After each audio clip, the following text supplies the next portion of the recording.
নমস্কার, আমি Shubhankar Das, certified autism and ADHD reversal practitioner, integrated medicine expert এবং সার্টিফাইড নিম থেরাপি প্র্যাকটিশনার।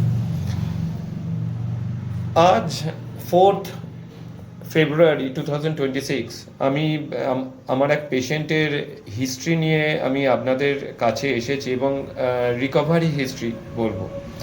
তো পুরো হিস্ট্রি তো উনি বলবেন, ইনজিস্ট উনি বলবেন। ওনার নাম দেবযানী রয়, উনি বলবেন। তো আমি শুধু কয়েকটা জিনিস একটু বলে দিই যে আমরা জীবনেতে অনেক ভুল করি, ভুল করার পর আবার ভুল করি, আবার সেম ভুলটাও করি।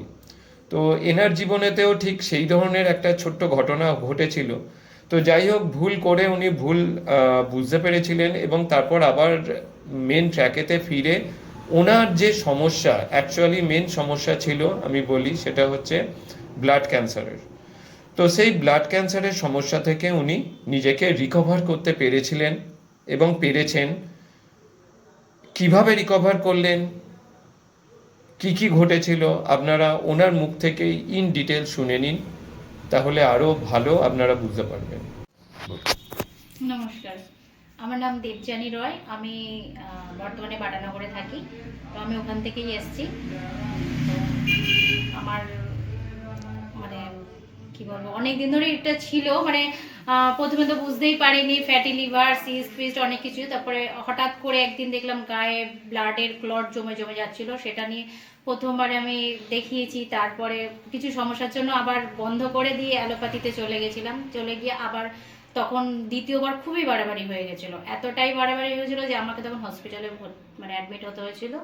তো হসপিটালও তখন কোনো রিস্ক নেয়নি, 2-4 দিন রেখে আমাকে ছেড়ে দিল, রেফার করে দিয়েছিল অন্য জায়গায়। কি হচ্ছিল, ডাক্তাররা কি বলেছিল ওখানেতে প্লেটলেটের ম্যাটার নিয়ে? প্লেটলেট নিয়ে যখন আমি ওখানে ভর্তি হলাম, ওখানেও আবার টেস্ট করলো। টেস্ট করার পরে বললো প্লেটলেট দিতে হবে। তা প্রথমে আমাকে 6টা প্লেটলেট দিয়েও ছিল। দেওয়ার যেদিন দিয়েছে ঠিক তার পরের দিনই আমার আবার প্লেটলেটগুলো সব ভেঙে গেছে। ভেঙে গিয়ে আবার আমাকে 6টা প্লেটলেটের কথা বললো। কিন্তু ডাক্তারটা ওখানে কোনো রিস্ক নিল না। রিস্ক না নিয়ে তখন আমার বাড়িতে বললো যে ওনাকে এত প্লেটলেট দেওয়া যাবে না। যদি প্লেটলেট আবার ভেঙে যায় তাহলে কোথাও মাথায়ও যদি ক্লট হয়ে থাকে তাহলে অন্য খারাপ কিছু হয়ে যাবে। তো সেই জন্য আমাকে অন্য হসপিটালে রেফার করে দিয়েছিল, মেডিকেল কলেজে রেফার করে দিয়েছিল। তো আমি সেই মুহূর্তে আর মেডিকেল কলেজে না গিয়ে হসপিটালে বন্ডে সাইন করে বেরিয়ে এসেছি। এসে আমি এই ডাক্তারবাবুর কাছে এসেছি। এনারই ট্রিটমেন্ট আজকে আমি 2-3 মাস ধরে চলছে। তো এনার ট্রিটমেন্টে আমি এখন আমি শারীরিক দিক থেকে অনেকটা সুস্থ আছি এবং আপনার যা যা কমপ্লিকেশন গুলো ছিল, সেই কমপ্লিকেশন গুলো যেমন অত্যাধিক ব্লিডিং হওয়া বিভিন্ন জায়গা থেকে, আমার শারীরিক বিভিন্ন জায়গা থেকে আমার ব্লিডিং হতো, যেমন মুখ থেকে, দাঁত থেকে, এসব জায়গা দিয়ে আমার ব্লিডিং হতো। দাঁত থেকে ব্লাডের ক্লট বেরোতো। তারপরে আরো অনেক কিছু সমস্যা ছিল। আপনার প্লেটলেট প্রায় 5,000-এতে 5,000-এতে নেমে গেছে। প্লেটলেট 5,000-এ নেমে গিয়েছিল।